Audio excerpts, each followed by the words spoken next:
Hello hi friends, जय Jagannath. Lakshmipriya Odia blog को आपण मानक बहुत बहुत स्वागत। बेले बेले बॉइल्ड राइस घर मानक बंची जाए तो बॉइल्ड राइस को आम न फोपाड़ी चलतु ये रेसिपी स्टार्ट करिया जहाँद्वारा कि समस्ते पसंद करेंगे और खाइबे। कढ़ी रे मुझे तेल दे देइछि, तापर मु जीरा फुटे देवी, तापर आम काटी पियाज को से पकईदवा, ताकू भलसे आम फ्राए करवा जमी लाइट ब्राउन हवा पर्यंत आम ताकू फ्राए करिया।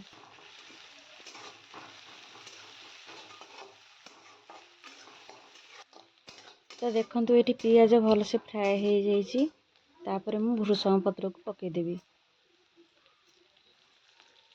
यापर कंचा लंका को ठिया चिरिकी पकई देइछि, एठी अदा रसुण छेचिकी पकई देइछि, आपण पेस्ट भी पकई पारिबे।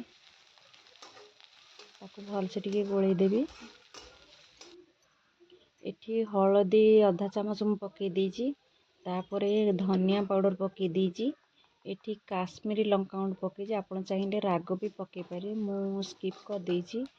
एठी मु 3टा टमाटो को काटिकी रखिली पूरा छोट छोट करके, तो मु ताकू पकईदेवी। आपण टिके टमाटो टिके अधिया पकईबे।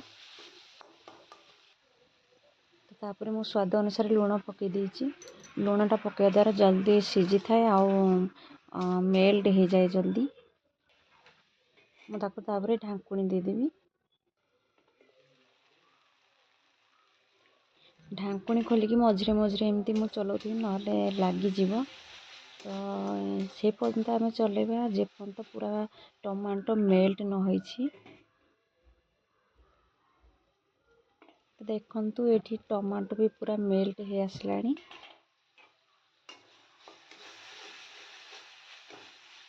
यही समय रे ही मु बॉइल्ड राइस को छाड़ी देबी।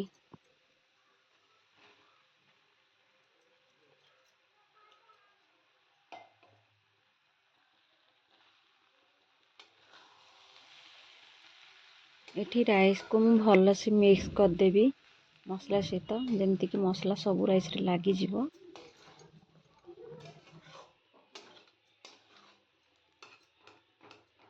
तो एठी राइस भी भल से मिक्स हो जाइछि।